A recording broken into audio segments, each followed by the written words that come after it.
Bagi pemerintah Indonesia, pengembangan biodiesel seperti point of no return. Itulah mengapa target B30 dinaikkan menjadi 10,15 juta kiloliter tahun ini. Targetnya pada 2027 nanti negeri kita stop impor BBM dan mengandalkan biodiesel. Di satu sisi, langkah ini menambah bobot migrasi ke energi ramah lingkungan. Tapi di sisi yang lain, target tadi butuh pasokan minyak kelapa sawit yang lebih banyak. Pertanyaannya, apakah pasokan CPO itu diperoleh dari sawit berkelanjutan atau tidak?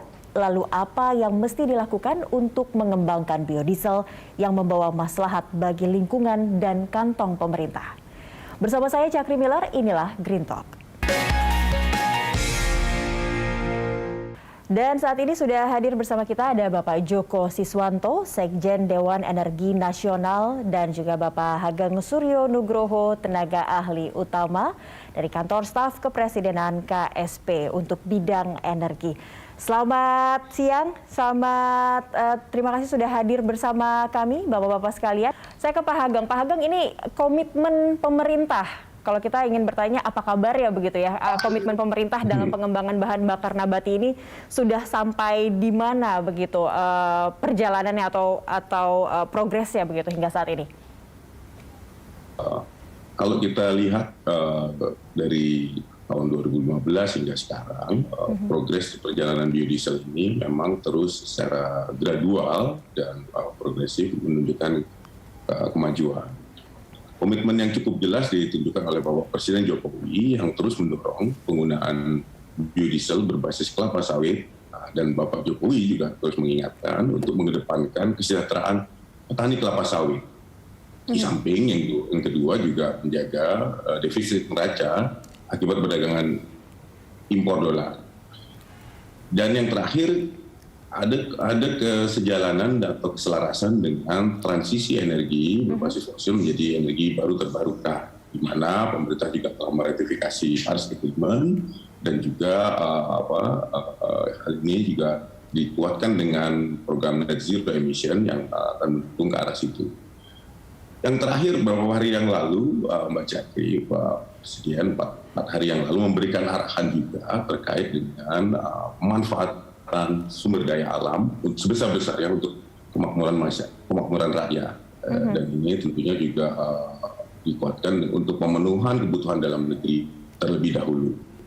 Hal lain juga ada program yang sudah dijalankan oleh Kementerian SDM dan juga tentunya kalau kita lihat, saya juga mungkin nanti mohon diluluskan Pak Joko ya, Bapak Presiden ketika dalam sidang Dewan Energi Nasional pada bulan April 2021 itu juga memberi arahan bahwa untuk mengoptimalkan produksi bahan bakar nabati, biodiesel dan biohidrokarbon yang sedang dituangkan oleh DEN dalam Grand Design Strategi Ekonomi Energi Nasional dan strategi energi nasional. Nah, memang ini beberapa penguatan yang terus dilakukan dan pemerintah juga melihat nanti ke depan ada potensi karena sama-sama semua negara di dunia juga sedang bergerak untuk mencari alternatif energi pengganti fosil. Demikian Mbak Cakri kira-kira. Oke, baik. Itu yang saat ini sudah tergambarkan dan progresnya sudah berjalan begitu ya Pak Hageng ya. Tapi Pak Joko, sebenarnya awal mula program mandatori biodiesel ini sebenarnya seperti apa awalannya, dan saat ini progresnya yang sudah disampaikan oleh Pak Hageng ini sudah mulai terlihat begitu. Apa yang sebenarnya mengawali program mandatori biodiesel ini? Waktu itu sebetulnya mendasari adalah kita memang mengimpor BBM jenis solar cukup banyak dan ada potensi kita menggunakan BBM, dan pada saat itu juga sebetulnya ketika harga ekspor kita CPO itu rendah, kita dipacu begitu untuk memanfaatkan untuk energi untuk bahan bakar. Nah, pada tahun 2028 itu dimulai dengan 2,5% saja kami itu, kemudian 2010 naik lagi jadi 7,5%, kemudian 2013 B10 ya 10%, kemudian 2015 B15, 2016 B20. Nah, alhamdulillah B30 itu kita mulai 2019. Nah, pada tahun 2020 di dalam target RUEN itu sebetulnya targetnya itu 8,0 juta KL gitu ya untuk biodieselnya. Alhamdulillah realisasinya sudah melebihi. Jadi untuk biodieselnya alhamdulillah kita telah mencapai target, bahkan melebihi target dari Perpres Rencana Umum Energi Nasional. Oke. Nah, saat ini sedang dilakukan kajian untuk B40 dan seterusnya. Bapak Presiden berpesan nanti sampai B100. Nah, teknologi untuk B40 ini ada 3 jenis, apakah itu destilasi atau kita tambah lagi FAME 10%, begitu. Kemudian juga apakah kita langsung ke D100. Nah, kita sudah coba juga sebetulnya D100. Dan juga kita juga mau mencoba untuk green fuel, tidak hanya biodiesel tapi juga bio bensin nanti atau bio aftur begitu, biogasolin.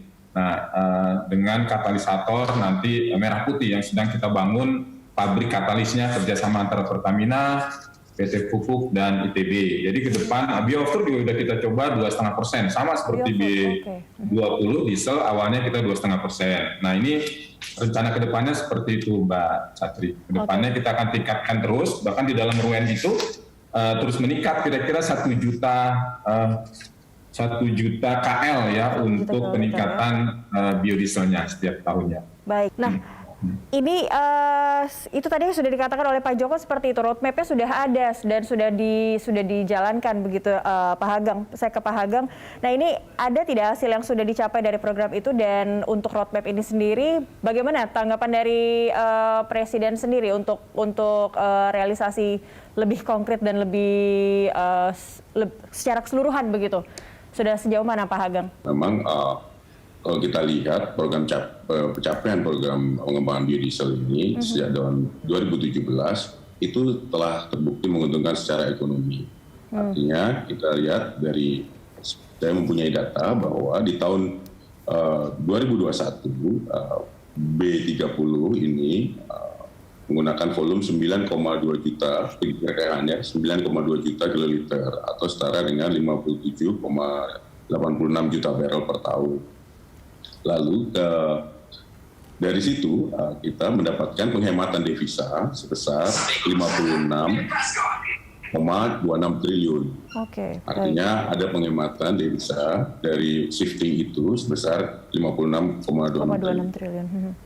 Ada juga penambahan nilai atau value added dari mengkonversi CPO menjadi biodiesel itu sebesar 11,26 triliun yang kita dapatkan. Dan yang selanjutnya di dalam industri ini ada ternyata penyerapan tenaga kerja itu 1.150.000 orang yang on farm, dan yang off farm sebanyak 8.678 orang. Yang terakhir, jalan dengan komitmen global kita dalam penurunan emisi, ada 24,4 juta ton CO2 yang bisa dikurangi dari penggunaan biodiesel ini. Kita akan lanjutkan, Pak Joko, maaf, kita akan lanjutkan di segmen berikutnya. Nanti juga akan bergabung beberapa narasumber kita lain. Dan pemirsa, kita akan lanjutkan perbincangan ini dan tetaplah bersama kami di Green Talk. 1, 2. Saudara-saudara, kini waktunya telah tiba. Kalian semua bersiaplah untuk hadiah luar biasa. Ajakin yuk teman, tetangga, keluarga berlangganan First Media. Makin banyak ngajaknya, makin beneran tanpa batas hadiahnya. Investor Daily, inspirasi dalam investasi. Kembali lagi di Green Talk, pemirsa, masih membicarakan soal pengembangan biodiesel. Dan kali ini sudah bergabung bersama saya, ada dua narasumber kita lagi yang lain. Ada Bapak Fabi Tumiwa, Direktur Eksekutif Institute for Essential Services Reform, IESR, dan juga ada Bapak Darto Mansuetus selaku Sekjen Serikat Petani Kelapa Sawit SPKS.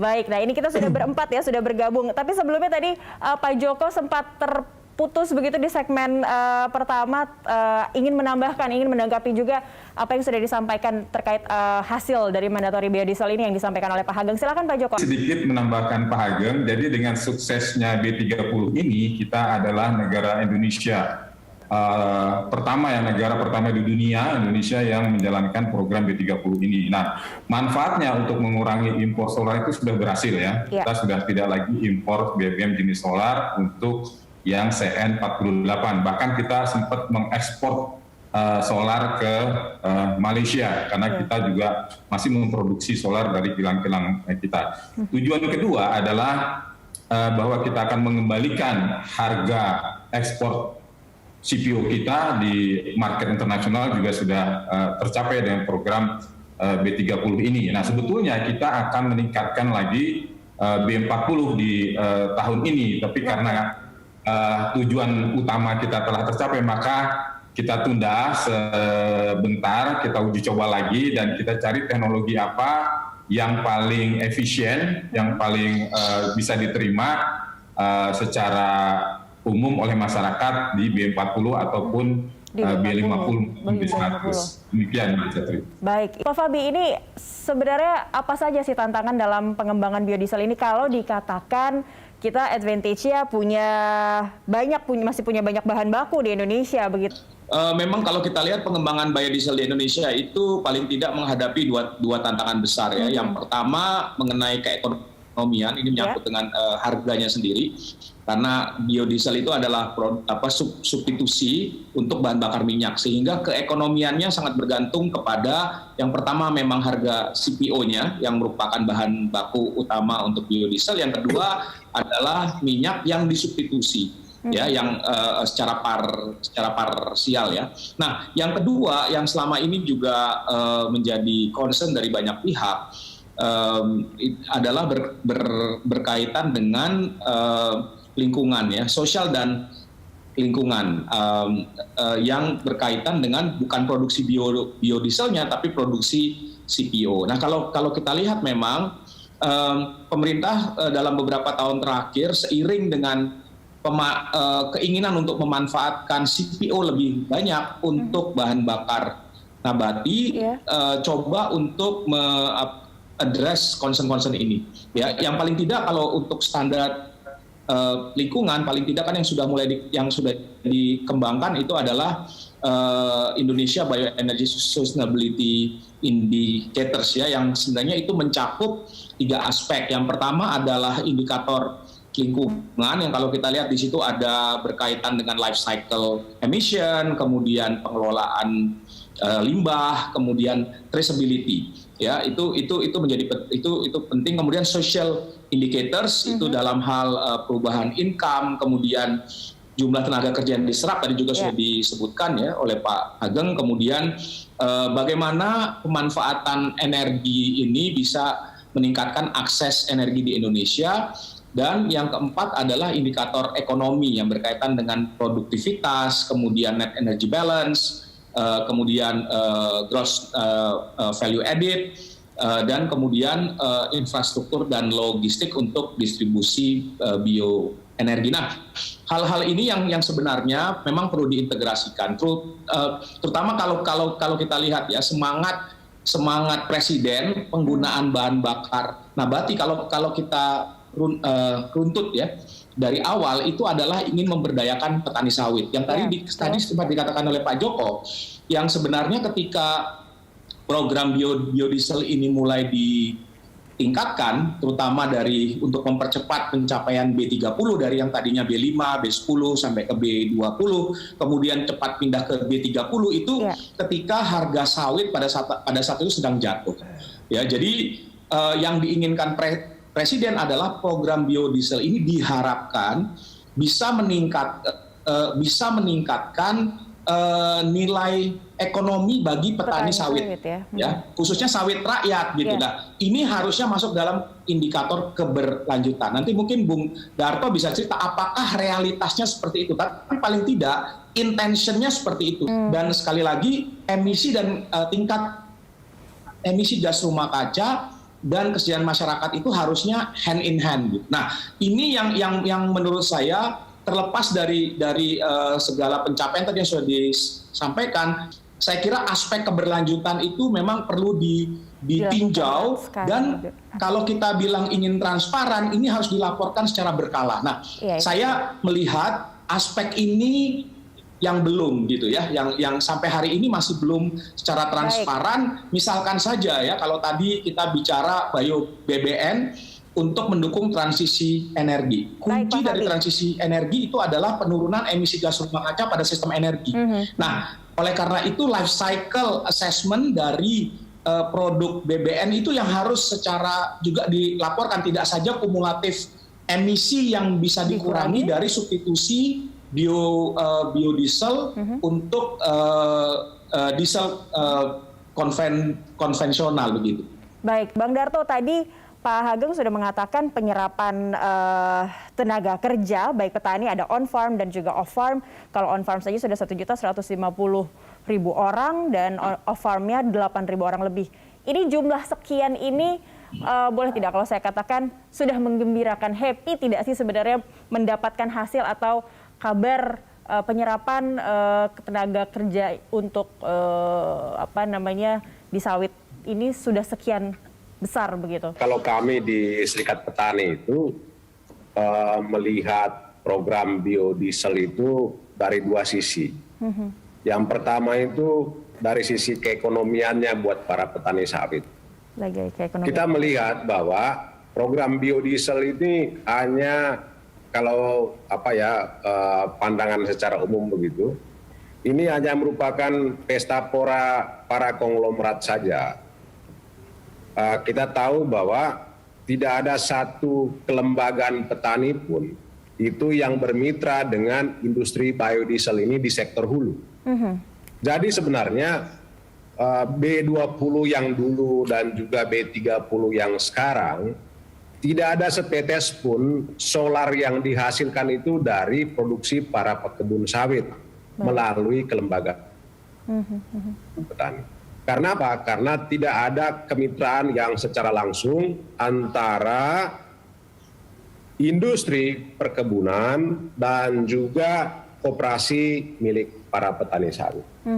Kita melihat itu ada beberapa data yang kami miliki bahwa bahan baku yang diproduksi oleh industri biodiesel itu diperoleh dari perusahaan-perusahaan lain juga gitu, dari pihak ketiga. Jadi tidak ada satupun di sana petani melalui kelembagaan tani ataupun melalui koperasi itu bermitra secara langsung menjadi penyedia bahan baku untuk industri biodiesel itu untuk memproduksi FAME. Itu terlibat. Ini yang menjadi poin penting untuk ke depan. Kalau misalnya ada roadmap ke depan ya, katakanlah misalnya kita mau melangkah ke B40, harapan kita sebenarnya sebelum ke B40 itu harus ada dulu kejelasan soal suplai bahan baku, terutama itu dari kebun-kebun para petani sawit.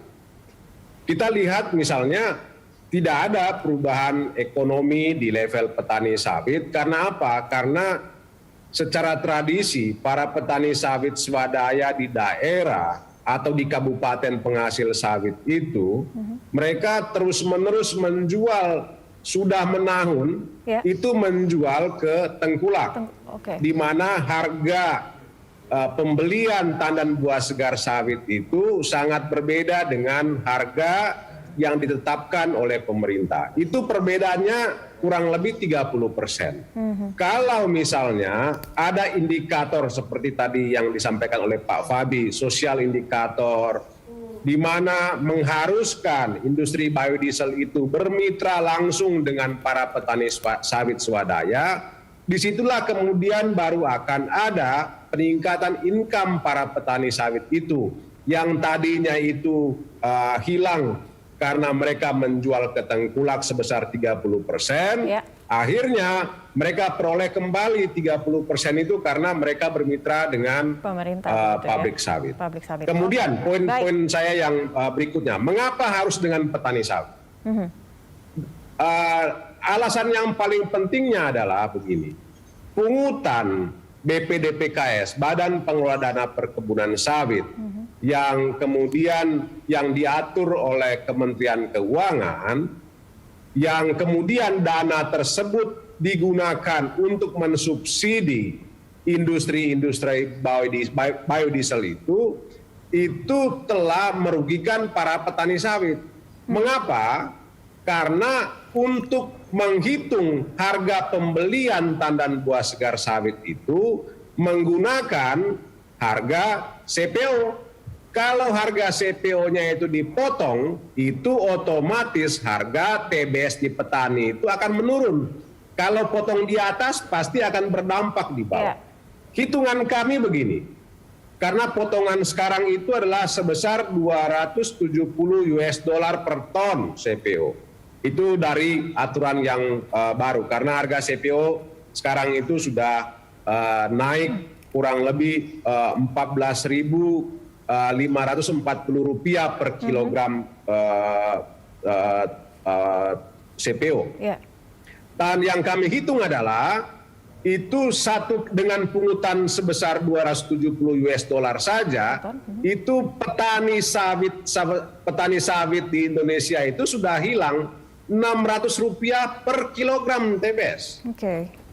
Artinya bahwa dana yang digunakan oleh pemerintah untuk memproduksi atau untuk mendukung program biodiesel itu digunakan dari dana para petani sawit itu. Tetapi pertanyaannya adalah, mengapa program biodiesel itu tidak memberikan manfaat dalam konteks kemitraan antara petani sawit swadaya tadi yang selalu menjual ke tengkulak, tidak bermitra dengan industri yang ada begitu. Baik, kita jeda sejenak pemirsa, tetaplah bersama Green Talk. Hai penonton, bukan sulap, bukan magic. Mega undian dari First Media, hadiahnya bikin manganga. Buat yang internetnya on, bisa dapetin iPhone, sepeda dan motor.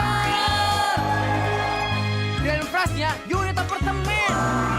Sebuah pelanggan bisa jadi pembanggaan. Yuk, internet bebas, hadiahnya beneran tanpa batas.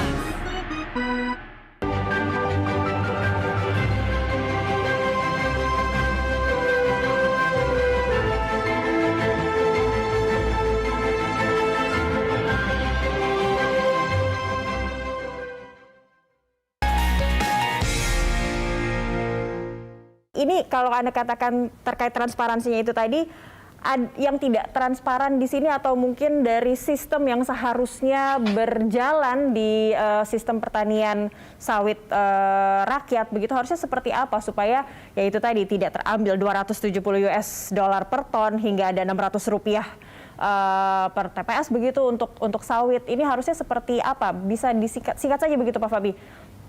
Ya, kalau kita lihat kan sebenarnya dikatakan Bung Darto itu bukan hal baru ya, sudah lama disampaikan. Jadi memang kalau kita lihat memang ada mismatch antara intentions, kebijakan yang dibuat dan realitas di lapangan. Karena ini yang harus dibereskan. Oleh karena itu menurut saya di dalam penerapan dari program ini memang yang pertama aturan sertifikasi ISPO itu diwajibkan dan evaluasi terhadap ISPO itu juga perlu, karena kalau kita lihat standar ISPO tadi dibandingkan dengan standar-standar yang lain misalnya RSPO memang masih ada gap ya, dan kemudian detailing secara rinci. Nah, ini yang menurut saya proses untuk melakukan evaluasi terus-menerus dan penerapan standar ini yang misalnya mengacu kepada program pembelian baik itu CPO maupun pembelian biofuel, karena saat ini kan yang menjadi off-taker utamanya itu adalah Pertamina. Misalnya katakanlah diwajibkan untuk Pertamina membeli bahan bakar nabati yang telah lulus sertifikasi ISPO misalnya. Nah, sambil standar ISPO-nya sendiri kita perbaiki karena aspek tadi yang saya katakan itu ada di ISPO sebenarnya, termasuk kesejahteraan petani tadi. Lalu kemudian DPDPKS-nya juga penggunaan dana kelapa sawitnya yang kemudian bisa dilihat efektivitasnya. Benar tidak dia memang memberikan kesejahteraan kepada petani sawit rakyat gitu ya, karena itu memang intention utama awal dari program ini. Pak Hageng, bagaimana tanggapan Anda menanggapi pernyataan dari Bang Darto tadi? Baik, kami melihatnya memang itu yang dikatakan Bang Darto terkait dengan harus adanya kemitraan yang dekat antara petani dengan produsen atau pengusaha biodiesel ini, itu memang yang dicita-citakan juga oleh Bapak Presiden, bahwa memang penguatan kelapa sawit dan program biodiesel ini harus mensejahterakan petani. Nah, ini memang menjadi PR, Mbak, dan Bapak pemirsa sekalian, bahwa memang ini masih menjadi PR kita bersama. Artinya kita perlu kebijakan yang lebih konkret. Artinya begini, sejauh ini sudah ada kebijakan yang berupa insentif, dan aturan. Namun mungkin yang lebih akan dikedepankan nanti, kita lihat lagi bagaimana efektivitas implementasinya di lapangan. Jadi ini kan memang seperti kalau kita punya tujuan khusus untuk rakyat, itu memang pemerintah harus dan sepertinya memang harus turut intervensi, artinya ada government intervention. Nah, memang intervensi ini diharapkan akan membaik, dan seperti Pak Fabi sampaikan, mungkin sekarang masih ada fragmented, tapi ke depan kita optimis dengan adanya perbaikan-perbaikan yang dilakukan kementerian dan juga BPDPKS, kemungkinan akan lebih bisa menjawab hal-hal yang disampaikan oleh Bang Darto. Baik. Lalu yang kedua, yang terkait dengan tadi adanya gap, itu memang kejadian hari ini dengan tingginya nilai CPO ini kan karena adanya permintaan global yang cukup tinggi. Memang kalau tidak ada permintaan global yang cukup tinggi karena semua negara mengarah ke arah yang sama, mungkin tidak akan terlalu tinggi juga harganya.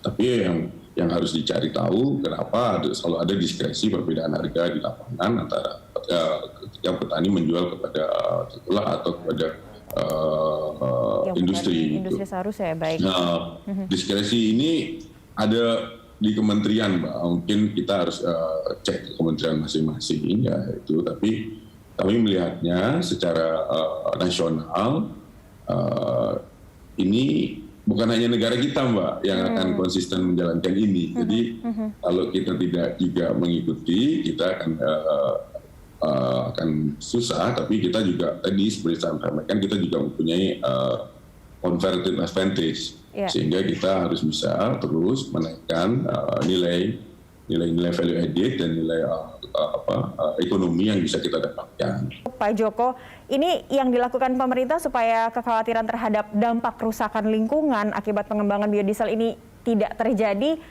apa Pak? Sebelumnya boleh ya sedikit nanggapin Pak Darto ya. Jadi ini PR kita bersama, apa yang diharapkan Pak Darto, nanti mungkin Kementerian Perekonomian, KSB maupun DEN bisa mengkoordinasi dengan mengundang pihak-pihak terkait untuk menyelesaikan apa yang disampaikan oleh Mas Darto itu. Namun perlu juga kita apresiasi Pak Darto, suksesnya program B30 ini juga kita mementingkan 17 juta petani sebetulnya seluruh Indonesia yang terlibat di dalam industri sawit ini tetap bekerja. Jadi itu juga sebetulnya alasan utama kita paksakan B30 ini agar seluruh petani yang jumlahnya kira-kira 17 juta itu masih tetap bisa bekerja. Itu juga perlu kita apresiasi, karena waktu itu Pertamina berat sekali untuk membeli B30 ini karena alasan distribusi, harga yang mahal dan sebagainya itu. Jadi itu juga perlu kita patut apresiasi. Namun demikian ini PR kita, nanti Den bisa melakukan koordinasi, kemudian perekonomian juga KSP ya. Nah, mengenai lingkungan Mbak, memang ini juga tantangan ya.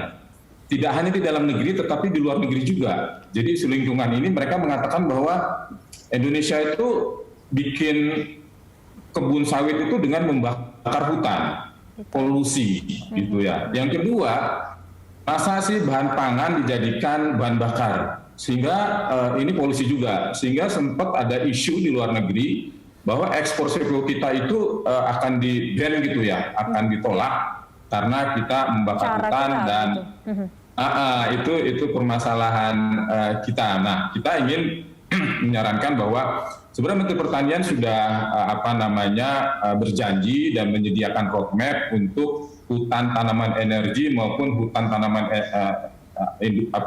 industri itu yang sudah kita catat, kita sampaikan ke dalam roadmap transisi energi menuju zero emisi dari sektor bahan bakar nabati ini di Kementerian Pertanian. Nah, di samping itu dari Kementerian SDM kita menyarankan lahan-lahan bekas tambang itu ya, jadi ada 2. Peraturan Kementerian Lingkungan kan harus ditanami dengan tanaman semula.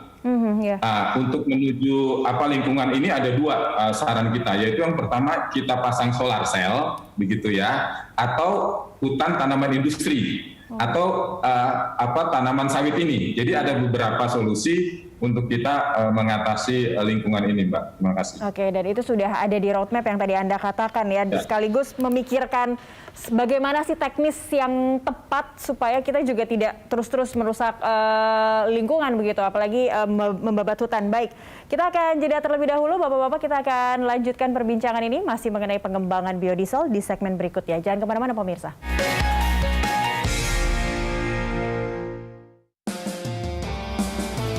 Apa lagi sih? Lagi aku sering gagal gara-gara kamu. Aku juga jadi susah mau tiktokan. Janjinya internet tambah batas. Lebih. Stop! Pakai First Media aja, Ma, Pa. Internet tanpa kuota bisa on terus. Kenapa dari dulu aja ya? Iya.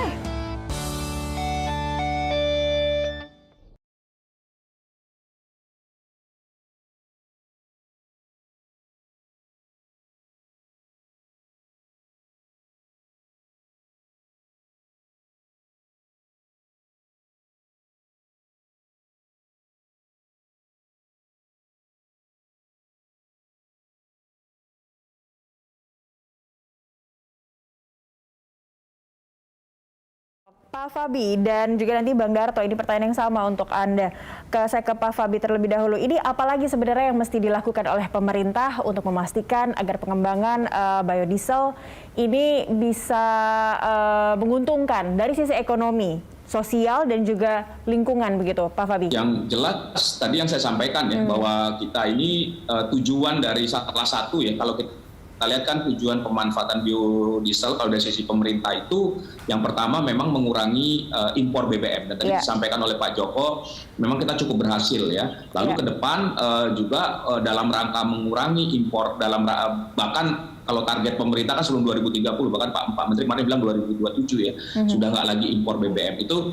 Dan melihat salah satu sumber yang bisa didorong adalah penggunaan biofuel ya, dan ini kalau kita lihat dalam rencana pemerintah, dalam rencana DEN itu kan tidak saja membuat biodiesel, tapi juga CPO akan dipakai untuk menghasilkan green fuel yang lain ya, mulai green aftur, ada green diesel dan lain sebagainya, yang diharapkan bisa menaikkan porsi BBN yang sekarang masih 30%, tadi disampaikan sudah mau ke 40%. Nah, oleh karena itu menurut saya memang hal yang harus kita pastikan adalah selain untuk mengurangi impor BBM, ya, yang kedua itu adalah bertujuan untuk mengurangi emisi gas rumah kaca. Nah, oleh karena itu kalau kita lihat dari 2 hal ini, maka sebenarnya intensitas emisi dari BBM itu harus bahan bakar nabati itu harus dipastikan. Nah, selama ini masih ada pro kontra yang berkaitan dengan berapa sih emisi gas rumah kaca. Karena kalau kita ingin bilang manfaat lingkungan paling tidak dari penurunan emisi gas rumah kaca, maka memang harus dibandingkan apakah produk BBM itu emisi gas rumah kaca lebih rendah daripada produk yang disubstitusi. Ya, harus ada rekam jejak efektivitasnya begitu ya, Pak Fabi ya?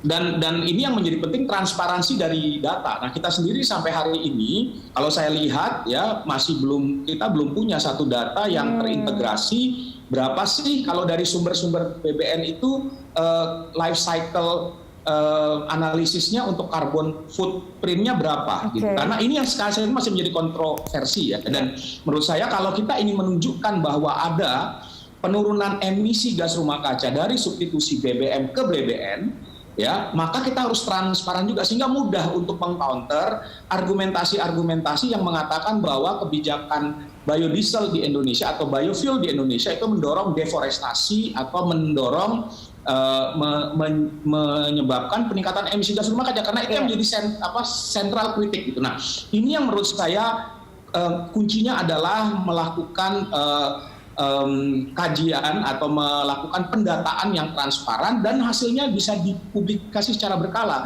Dan ini mudah ya, kalau kita lihat standar dari ISPO itu kan ada traceability. Artinya dari kebun mana sih yang dilakukan apa, datanya seperti apa dan transparan gitu ya. Kemudian dari sana kan kita bisa hitung berapa kalau udah tahu kebunnya, dan ini mudah. Dengan demikian masyarakat juga bisa menilai. Bang Darto, apa yang sudah dilakukan? Mungkin Anda juga mengadvokasi para petani-petani di perkebunan begitu, di lapangan, supaya bisa mengajak mereka untuk supaya sawit ini tidak terus-terusan dikaitkan dengan deforestasi begitu.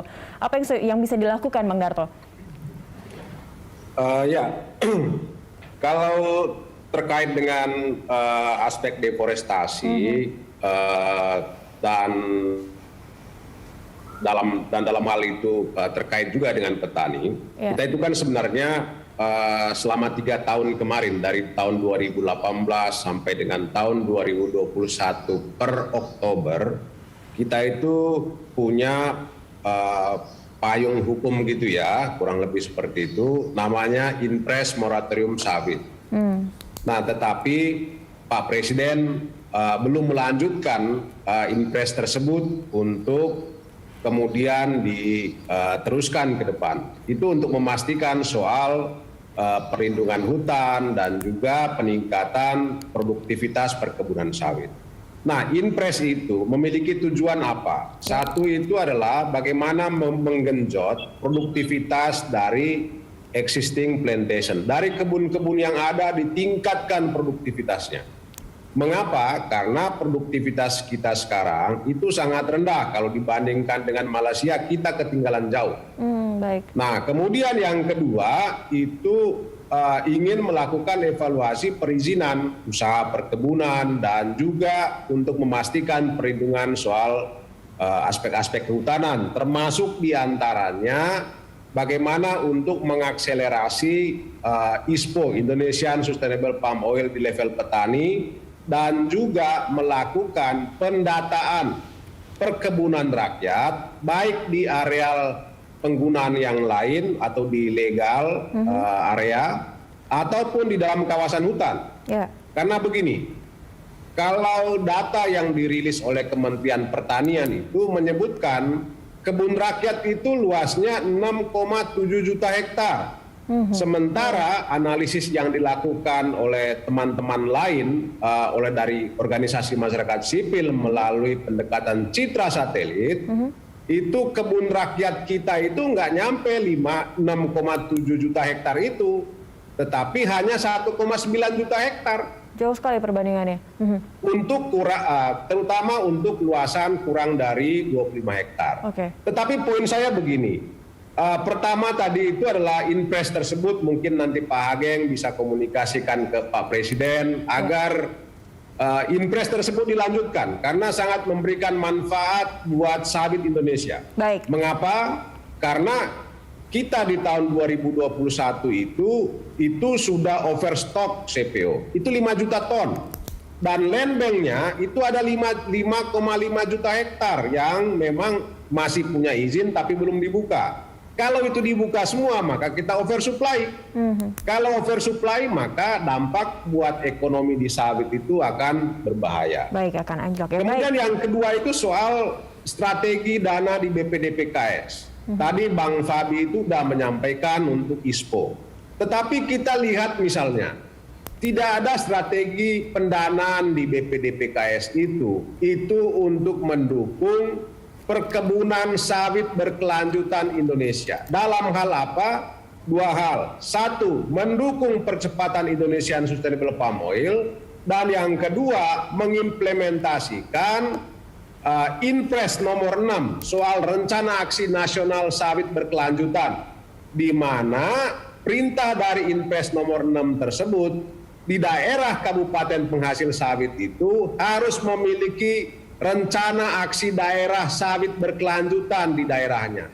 Terkait dengan apa tadi? Soal pendataan, terkait dengan perlindungan kawasan hutan, konservasi segala macam, peningkatan produktivitas, terkait juga dengan tenaga kerja dan lain-lain.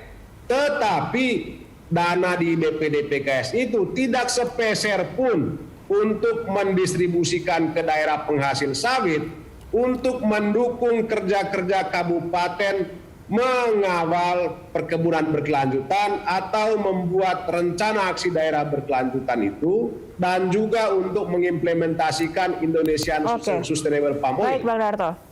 Ini mungkin perlu dipikirkan ke depan agar strategi pendanaan di BPDPKS itu harus inline dengan visi membangun perkebunan Indonesia berkelanjutan. Baik, itu tadi pertanyaan Anda bisa langsung kita tanyakan ke Pak Hageng. Ini apa kabar dari Inpres moratorium sawit ini, sudah sampai mana begitu Pak Hageng? Dan mungkin Anda sudah mendapat tanggapan terbaru mungkin dari pihak Presiden, bisa disampaikan? Baik, kami memang jujur belum mendapatkan update terbaru, Mbak. Baik. Tapi dari Inpres yang lalu itu kami bisa sampaikan ada mandatori untuk melakukan review oleh kementerian-kementerian yang terkait di dalam Inpres tersebut, gitu.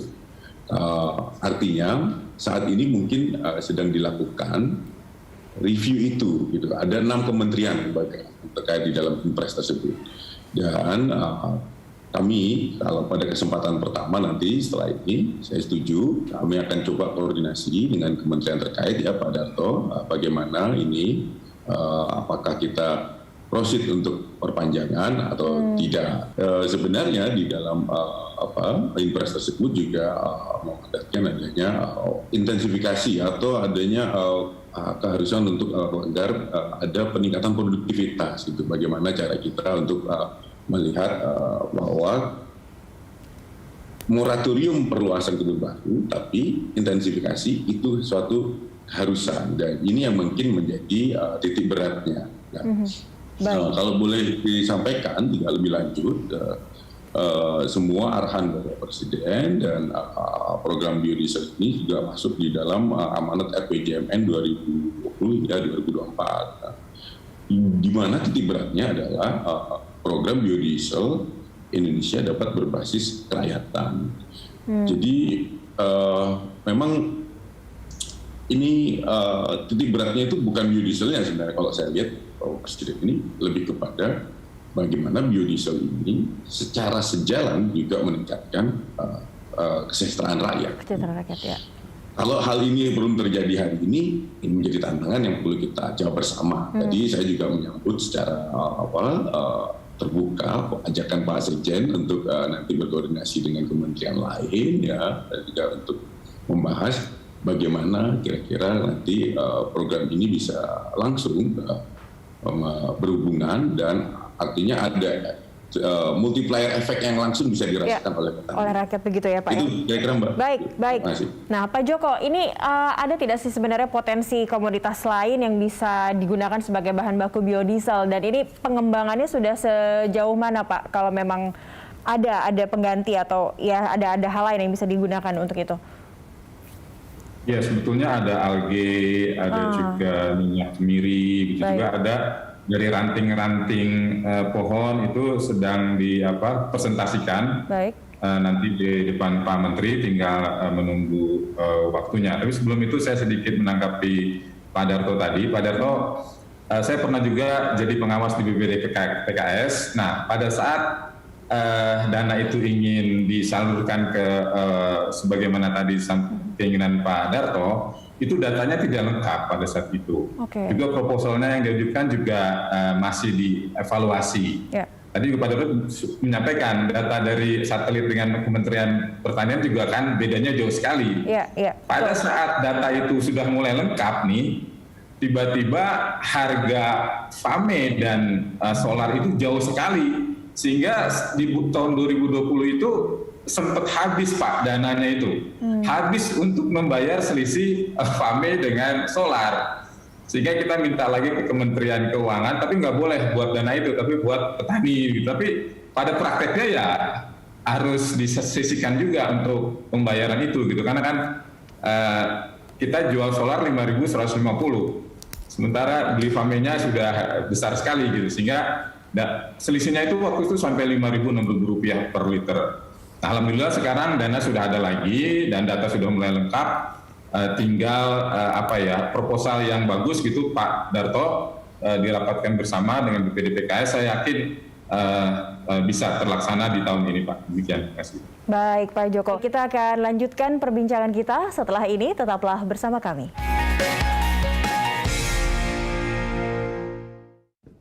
Ketika keadaan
Di penghujung acara, saya juga menginginkan closing statement dari keempat narasumber saya. Mungkin saya bisa ke Pak Joko dulu sekaligus tadi.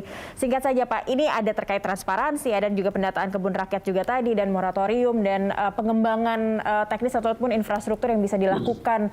Supaya tidak ujung-ujungnya sawit selalu dikaitkan dan selalu erat kaitannya dengan deforestasi. Apa yang bisa saat ini difokuskan, masuk semuanya ke dalam roadmap ini? Ya sebetulnya kalau kita menjalankan regulasi yang ada, Kementerian Pertanian dan Kementerian KLHK sudah menerbitkan aturan gitu, itu diikuti, juga bisa menerbitkan edaran di mana Kementerian Pertanian itu sudah menerbitkan peraturan nomor 6 2019 tentang hutan tanaman industri dan hutan tanaman energi itu 142 hektar dan 162 hektar.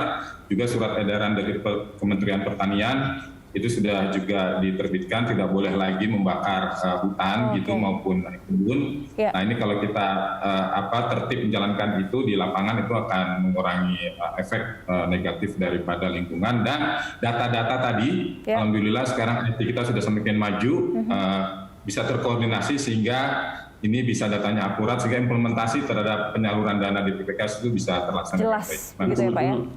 Baik, efektif begitu, tepat guna tadi seperti yang dikatakan oleh Bang Darto, supaya tidak jomplang terlalu jauh. Baik, Bang Darto silakan singkat saja, saya berikan waktu mungkin 1 menit untuk masing-masing yang tersisa untuk closing statement Anda. Ya, kalau dari saya sebenarnya menginginkan satu poin saya tadi adalah harus ada kemitraan yang utama antara industri biodiesel itu dengan para petani sawit swadaya di hulu, agar hilir itu bisa memberikan manfaat di hulu, hulu bisa memberikan manfaat di hilir. Itu yang pertama. Yang kedua, dukungan dana dari BPDPKS untuk mengarah ke sana. Kita tahu bahwa kelembagaan petani itu memang belum terlalu bagus, karena itu perlu ada dukungan dana dari BPDPKS untuk mendesain atau untuk memperbanyak kelembagaan petani di daerah, baik itu dalam bentuk koperasi ataupun misalnya badan usaha milik desa, tetapi poinnya adalah bagaimana kelembagaan petani itu bisa membangun kemitraan dengan industri itu, dan kemudian inovasi untuk mendukung pencapaian ISPO dan juga rencana aksi daerah sawit berkelanjutan. Dan poin saya yang terakhir adalah perlu ada percepatan soal PSR, peremajaan sawit rakyat, dan juga penguatan sumber daya manusia. Kita tahu bahwa capaian tahun 2021 adalah capaian yang terburuk dalam sejarah BPDPKS karena sangat rendah. Kalau kita bandingkan misalnya mengapa subsidi untuk minyak goreng bisa menggunakan dana BPDPKS sementara untuk inovasi mendukung perkebunan berkelanjutan tidak bisa. Baik. Ini kan jadi sesuatu yang agak janggal, dan menurut saya penting ada inovasi dari pemerintah, walaupun sudah ada beberapa langkah yang perlu diapresiasi, tetapi perlu kerja keras lagi dan melibatkan dengan pihak-pihak yang lain. Kerja keras bersama untuk biodiesel ini ya. Baik, selanjutnya ke Pak Fabi, saya persilakan. Silakan Pak Fabi untuk closing statement Anda. Ya, paling tidak saya ingin menyampaikan bahwa kita ini telah menjadikan penggunaan bahan bakar nabati sebagai strategi pemenuhan energi nasional. Saya kira sudah sangat jelas ya dalam target di dalam DEN dan lain-lain. Oleh karena itu yang harus diperhatikan adalah sustainability-nya, karena ini jadi kunci selain juga keekonomiannya. Nah, untuk itu ada 3 hal yang saya kira saya titip pesan juga Pak Ageng dan Pak Joko. Yang pertama adalah standar dan ISPO dan implementasinya itu terus diperkuat. Ya, tadi saya katakan masih ada gap antara ISPO dengan standar-standar terbaik berkaitan dengan sustainable palm oil yang ada di dunia. Ini harus diperkuat dan perlu ada review terus-menerus. Yang kedua, kita harus mulai mengkaitkan standar ISPO dengan off-taker dari BBN itu. Jadi kalau dilihat harus ada aturan yang menyatakan bahwa semua yang diambil sebagai BBN harus comply dengan standar ISPO. Sertifikasinya harus jelas. Yang ketiga, transparansi dan ini menjadi penting. Kalau tadi aspek sosial dan lingkungan bisa ditransparankan, paling tidak yang saya lihat adalah life cycle analisis dari carbon footprint dari sumber CPO-nya, dan ini bisa dipublikasi secara terbuka, jadi kita tahu sumbernya dari mana, berapa besar emisi gas rumah kaca, dan ini saya kira kalau kita lakukan akan sangat membantu diplomasi Indonesia dalam konteks isu perubahan iklim, dan juga kita bisa menangkal kritik-kritik yang berkaitan dengan bahwa sawit ini adalah atau program BBN menjadi mendorong deforestasi di Indonesia. Kuncinya ada di sana, transparansi dari data. Baik, ada keterlacakan produk, ada juga rekam jejak efektivitas ini pengurangan emisi di industri sawit ini sudah seperti apa, begitu ya Pak Fabi ya. Baik, terakhir Pak Hageng, silakan Pak, closing statement Anda. Baik, sebagaimana kita ketahui Mbak Castri dan pemirsa bahwa capaian biodiesel kita hari ini itu tentunya ada hal positif dan juga masih ada tantangan. Untuk itu pemerintah tidak diam dan terus melakukan perbaikan-perbaikan kebijakan. Memang ini kadang terasa tidak optimal atau tidak cepatlah dirasa, tapi kita terus mencari skema yang adaptif. Kenapa adaptif ini? Karena kita juga melihat bahwa semua negara secara global juga melakukan hal itu, gitu. Adanya dinamika yang di global juga akan mempengaruhi dinamika di dalam negeri. Di sisi lain, yang kedua, kita juga terus akan mengembangkan yang biogasoline dan biofuel. Tapi ini nanti kita lihat butuh dukungan inovasi dan kajian yang lebih dalam juga untuk tentunya. Terakhir, bahwa arahan Bapak Presiden, program bahan bakar nabati Indonesia ini harus melibatkan petani secara langsung sehingga tercipta ekonomi kerakyatan yang sejalan dengan Pancasila, yaitu keadilan sosial bagi seluruh rakyat Indonesia. Artinya saya tidak mau menafikan bahwa apabila hari ini masih dirasa hanya produsen besar, Tapi kita harus fokus. Kita tidak akan lupa. Kita di dalam RPJMN, di dalam arahan-arahan Pak Presiden, kita tetap fokus bahwa ujungnya adalah untuk ekonomi rakyat. Ya. Demikian dari kami. Baik, terima kasih Pak Hageng. Baik, terima kasih untuk seluruh narasumber saya. Terima kasih kepada Pak Joko, Pak Hageng, Pak Fabi, dan juga Bang Darto untuk diskusinya di Green Talk hari ini. Semoga ini pengembangan biodiesel bisa semakin ramah lingkungan dan membawa manfaat bagi semua pihak. Kita jaga bumi, selamatkan masa depan. Saya Cakri Miller pamit, terima kasih atas kebersamaan Anda. Sampai jumpa.